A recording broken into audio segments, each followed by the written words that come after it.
Welcome to the North Carolina Divorce Info Podcast, where we get answers to your questions about divorce in North Carolina.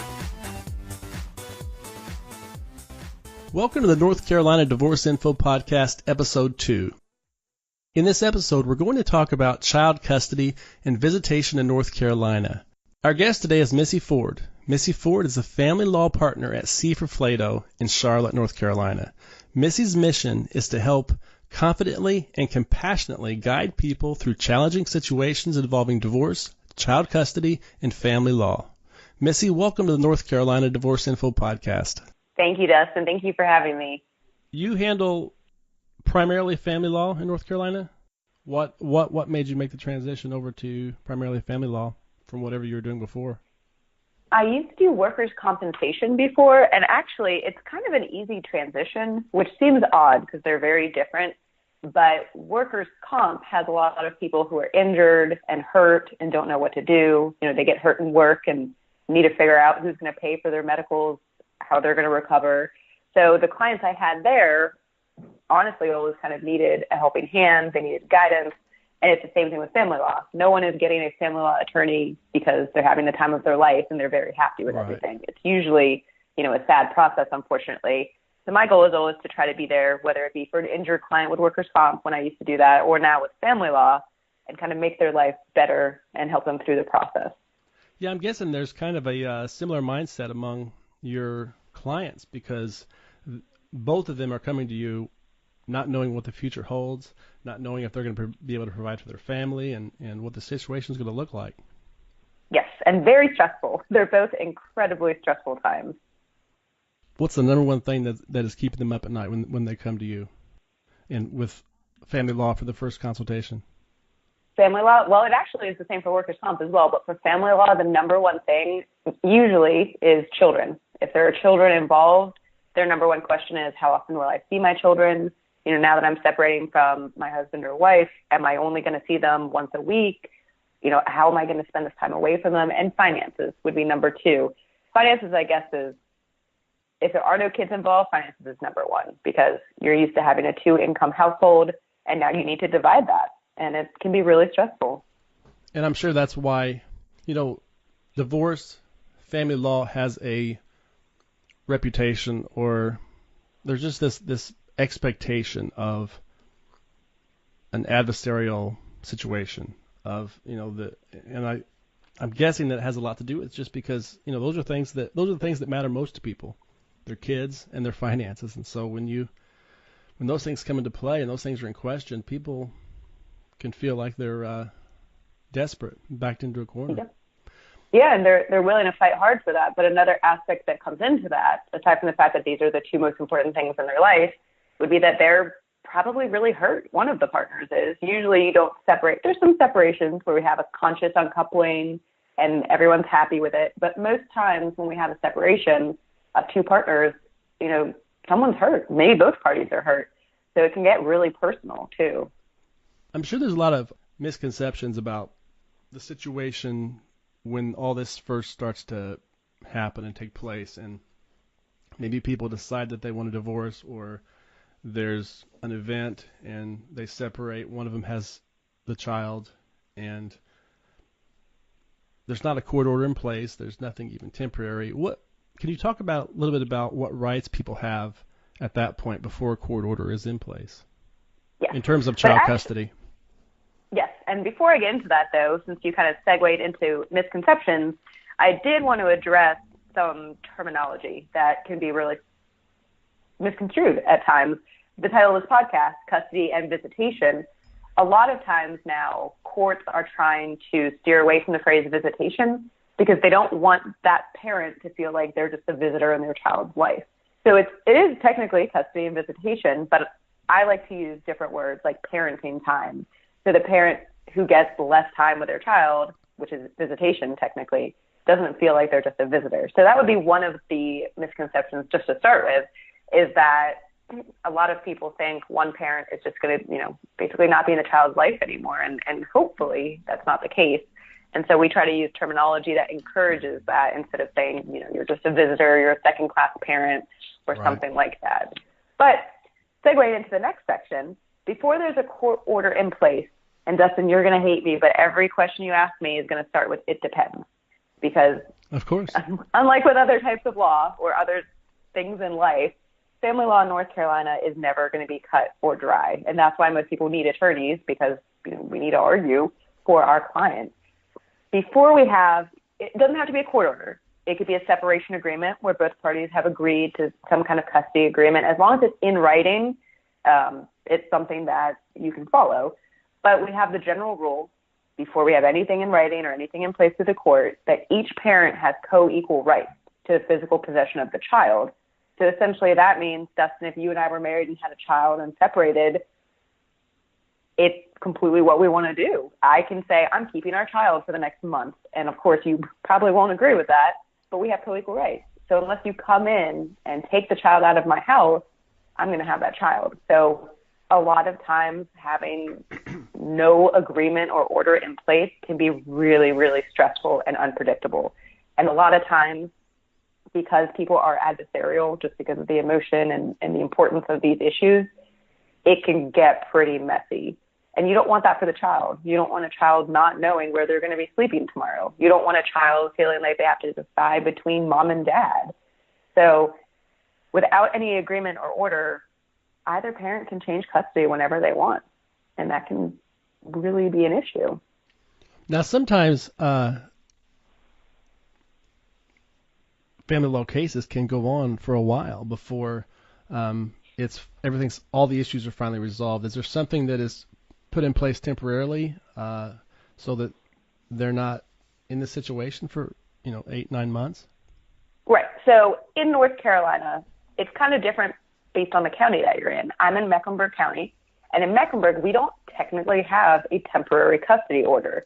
A lot of other counties surrounding Mecklenburg do, where either the judge will have a shorter hearing, usually an hour or two, and make a temporary decision on custody that everyone has to follow, or, everyone's going to agree ahead of time to a consent order. But in Mecklenburg, we do have what's called a temporary parenting arrangement. And it's essentially the same thing. We just don't call it a temporary order, in my mind. And it still is. It's temporary there, but you can't just ask for temporary custody. You can't just say, okay, judge, we're going to be doing this for 8 or 9 months. Can you please make a temporary decision? There are certain factors that have to happen before you can request what I call a TPA. So, and it's not always something that comes right away.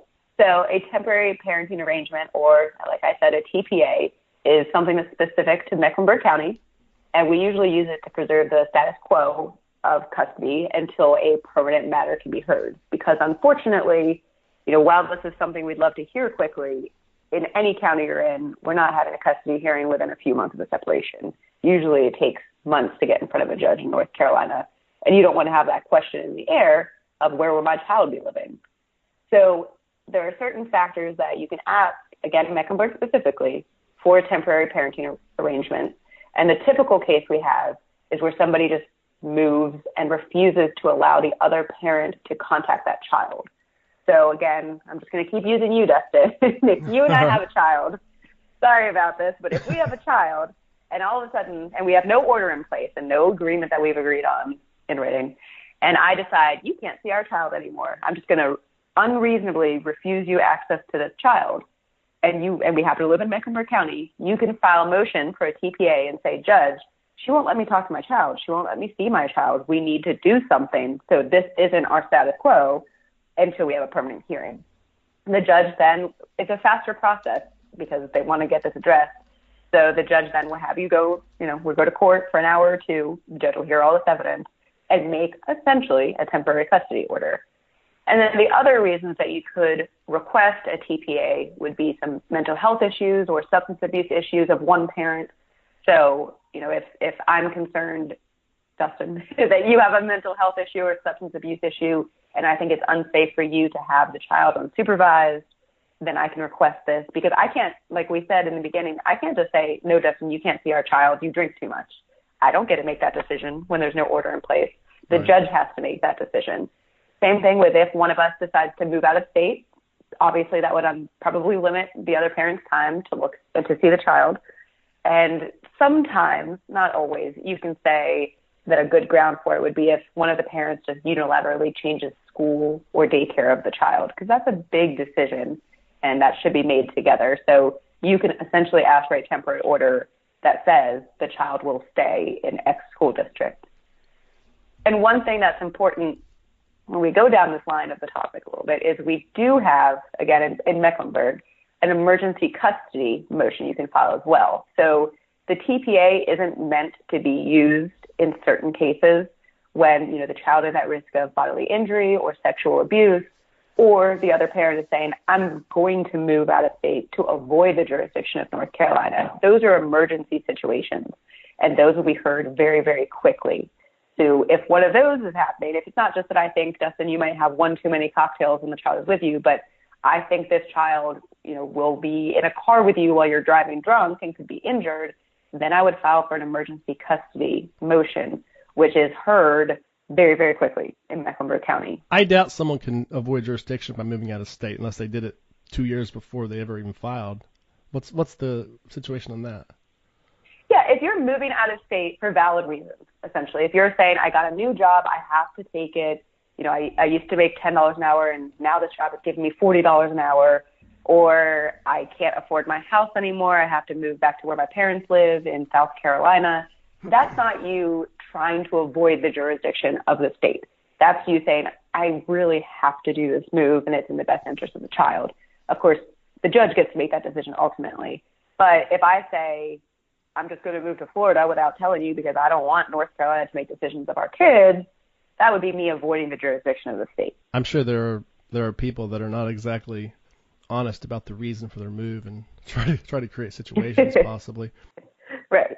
And that's why, honestly, the default is if I move, whether it be for good reasons or not, you can bring that temporary parenting arrangement or that emergency custody motion, and I need to tell the judge why this should be allowed, and that burden would be on me. In our circumstance where you and I are married and doing terrible things, apparently. In our circumstance, we would probably have issues over the dogs. And I know that there are people that have pet custody agreements. That's going to be an entirely different episode. We're going to talk about pets in North Carolina, but because people love their pets. I have 3 dogs, Dustin, so I'm guilty of that. And let me tell you, we have no children yet, my husband and I, but if we ever do, unfortunately, separate, I'm keeping all 3 dogs. But it's going to be a fight because he's going to want at least one of them. I don't think the other 2 will be an issue. Those are mine. But I've got 5 kids and 3 dogs. Well, so obviously you're going to fight over the dogs. That's and 1 cat. Important. Yeah. 5 kids, 3 dogs. You won't fight over the cat. That cat should just send that away. You're fine. We talk about custody. We hear, physical custody and legal custody. Can you talk a little bit about what the difference is?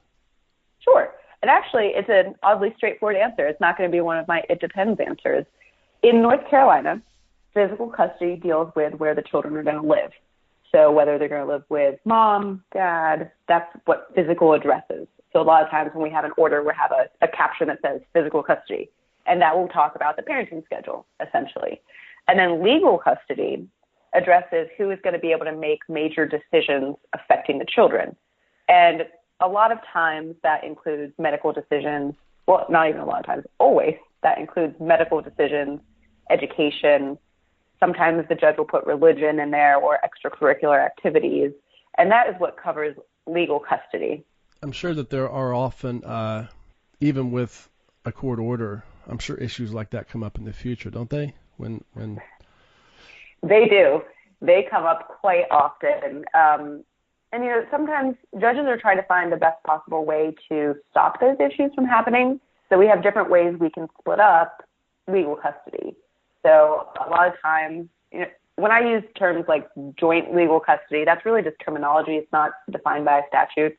But joint legal custody, the judge can decide, hey, I have 4 main categories here. I'm going to split them down the middle. I'm going to say, Mom, you get to decide extracurricular and medical. Dad, you get to decide education and religion. And that's one way that judges are doing that.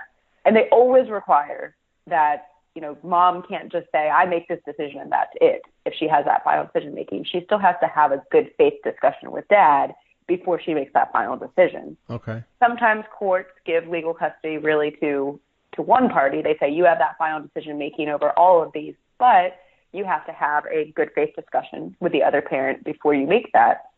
And every once in a while, and this is one that for me, I feel like can cause some issues, judges will say, you guys are going to completely share decision making, and if you can't come to an agreement, you're going to have to go to mediation or back to court to have a decision made.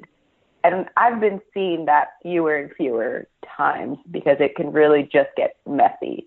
So usually the easiest thing to do is assign one parent final decision-making power over either all of the legal custody decisions or over specific ones.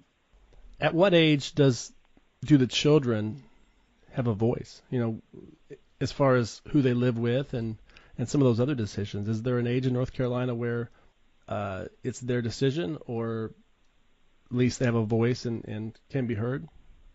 Well, Dustin, that's a very straightforward question, and there's a very straightforward answer. But that's not true because it depends, again, just like it always does. I'm sorry. A lot of judges have different opinions on this. And a lot of your case in general will depend on who your judge is, what county you're in, because judges are human and they have their own opinions. We don't define a specific age in North Carolina. Some other states do. Some states say this is the age the child can have a voice in this. But in North Carolina, we say essentially a judge can consider the kid's opinion when they're at the sufficient age to exercise jurisdiction. And that is very vague in my mind. Yeah. And it's very different for each child. I mean, when some children at 12 are more mature than other children at 14. So Absolutely. It's always going to depend on the child. Usually, if you're going to ask me what is the usual case, I would say no younger than 12, so 12 and above, but again, dependent on each child. And what's really important to note here, because I think there's some confusion about this with parents, is that that child, 12 or 14 or 16, doesn't have the right to make that decision, which parent they're going to live with. But it is something the judge will factor into their decision-making process, because the judge is tasked with always finding out what's in the best interest of the child. And even when you're at sufficient age to exercise discretion, you might not be making a decision that's in your best interest. So the judge will decide how much weight they want to assign to the child's preference, but it's not going to be the controlling factor in the judge's decision as to custody. The controlling factor will always be the best interest of the child. And kind of to go on to that, with some personal instances with children testifying, it can become stressful because technically, if a child is going to testify in court, it is assumed it will be open court because, that's how all witnesses testify, is open court. So imagine the stress, whatever the age, of a child sitting in a courtroom with a judge there, sitting in a witness box, and having to speak and answer questions by each of their parents' attorneys, and their parents are staring at them while they answer who they want to live with. That can be incredibly stressful. So every time I've had, whether I've requested the child testify or opposing counsel has, I always ask that the testimony be more of an interview and that it occur in chambers. And that just means wherever the judge's office is, the judge and the attorneys and the clerk or court reporter will go into an office. The parents won't be there. Okay. And the judge themselves, usually, and it's dependent on the judge, but the judge will ask questions of the child. And they make it, more of a conversation, like what you and I are doing. They make it more informal and fun, and they ask the questions they need to ask, but they phrase them in perfect ways that the children don't feel as much pressure as, when an attorney would have to ask them on the stand with their parents looking at them. In those situations, in litigated divorce, does a judge ever request the involvement of a child specialist or anything like that? It's not just for divorces, but litigating custody, either party can request, we can have therapists who can testify. A lot of times if we feel that it's necessary to ask for a guardian ad litem to be appointed, it's kind of a good way to avoid having the child testify. You get a GAL, a guardian ad litem, and they talk to the child, they interview the parents, they interview kind of other people in the child's life, and they can tell the judge, this is what I think is best for the child. And also, along that route, we have, in Mecklenburg County, the Council for Children's Rights. They're a wonderful resource, and their job, again, their attorneys, it's kind of there's one attorney on the team usually, and then some non-attorneys as well. It's a team effort, and they come in and do the same thing as the guardian ad litem when it comes to interviewing everybody, but they really, really look out for the child. That is their number one goal. We use them a lot in high conflict cases because parents are arguing it's impacting the kid, and the council really steps in and helps them. And they, again, will make recommendations to the judge on what they think is best for the child. So a judge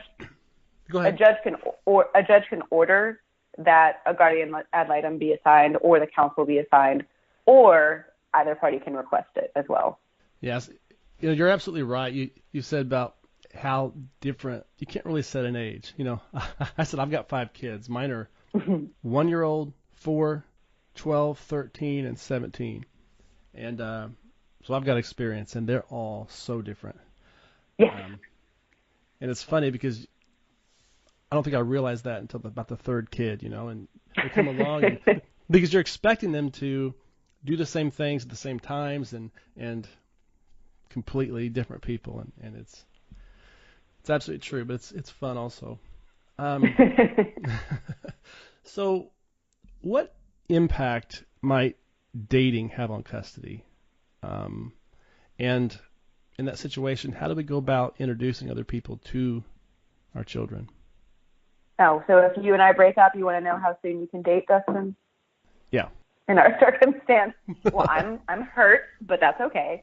But again, it depends. It depends on the children. It depends on the parents. It depends on the new partner.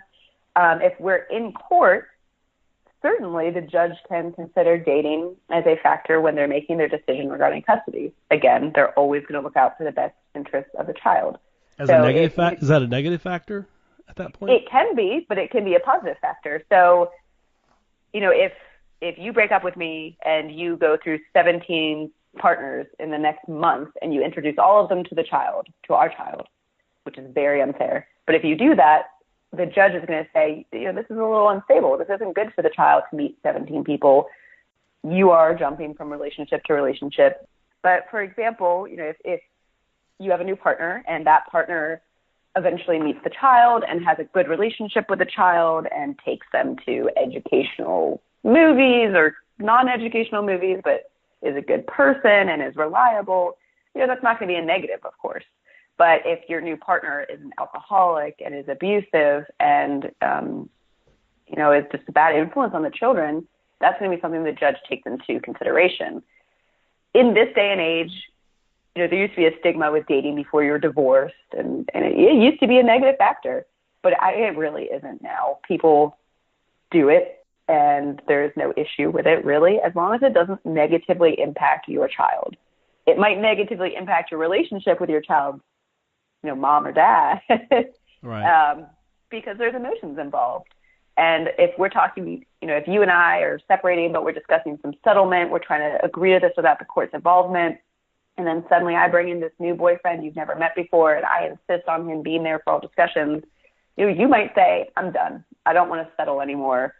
I'm just upset and hurt, and I just don't want to go this route. Let's go to court. So it could derail some settlement discussions just because of the emotional nature of separating from a partner and having a child involved. And I always recommend, when it comes to introducing children, there's no set time. There's no rule in North Carolina that you have to be exclusively dating for X amount of days before you introduce a child to your new partner. But you really just need to think about what's best for your child.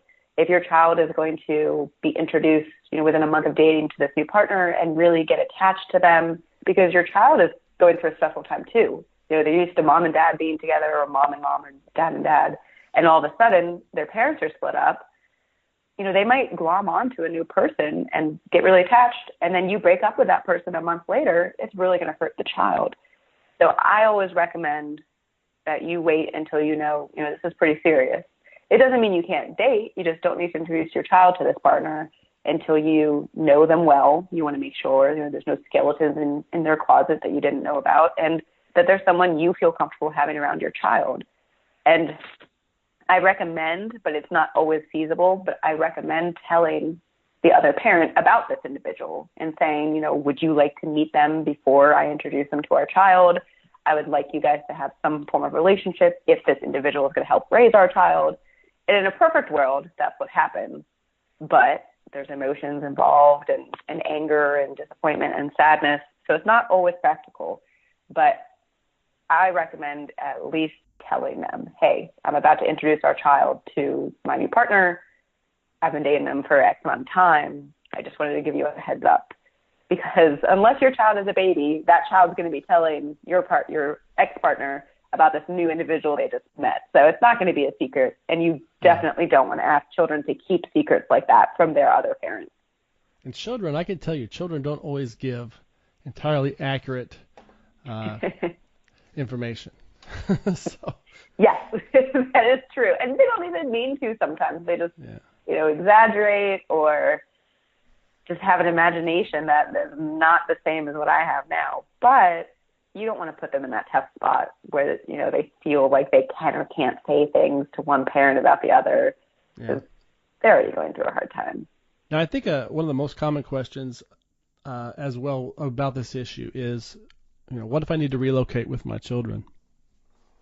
Well, we talked about that a little bit at the beginning about what happens if there's no order or agreement in place and kind of moving out of state. And again, if we don't have written documentation that prohibits a move, so if there's not a court order that says you can't move out of the state or you can't move more than 60 miles from where you currently live or a separation agreement saying as much, it's not technically abduction if you move unless you're moving to evade the jurisdiction of North Carolina. But just because you can do that doesn't mean you should, and it doesn't mean it's not going to negatively impact you when you get dragged back to court for it. So it is still always best if you can get consent from the other parent before you move, or if that parent's not going to agree to it, your other best option, I should say, is to file a child custody action. And in that action, you include your request to move. And depending on the county that you're in, you can get the decision on your move heard pretty quickly. A judge will hear why you're moving, what the reasons are, and make a decision based on that. And again, they're going to use that best interest standard. So really, your ability to move will depend on where you're relocating. So, if I'm just moving across the state line and if I'm in Charlotte, so it's really like a 10-minute drive, that's not really an issue. No, most judges are going to say that's fine, it's 10 minutes. But if I'm moving to California, that's going to have a big decision. It's going to have a big impact on the children and on how they're going to be able to see the other parent. So you're going to really want to explain to the court your reason for moving and whether it's in the best interest of the child, as well as how you can facilitate visitation with that other parent. And probably before making decisions like that, people should sit down with you and talk about it, or with a lawyer. Yes, it seems like it could be easy to just move, but you can really hurt your future case if you move without telling the spouse, if you move and don't have a good reason. There's just so many factors. So hiring an attorney is never what anyone wants to do. In my profession, no one comes to me and says, I've been waiting my whole life to hire an attorney. I'm so excited. Everyone tells me they wish they didn't need to use an attorney, but they have to. So I always recommend, even if it's just a consultation so you can get some advice and kind of bounce your thoughts off of an attorney, it's always best to have an attorney involved because we really know how the judges in our county are going to respond to certain things, most likely, how it's going to look if you just move and you have no good reason, for example, and we can help you through that process. But yes, I agree completely. Even though, I'm a little biased here, I agree that getting an attorney is something that would be incredibly important before you make a major decision like that. Well, that's about all the time we have today, Missy. I want to thank you for joining us today. Yes, thank you for having me, Dustin. You've been listening to the North Carolina Divorce Info Podcast. If you'd like to learn more about Missy Foard and her practice, as well as review the show notes. You can find all of that information at ncdivorceinfo.com. Thank you, and until next time.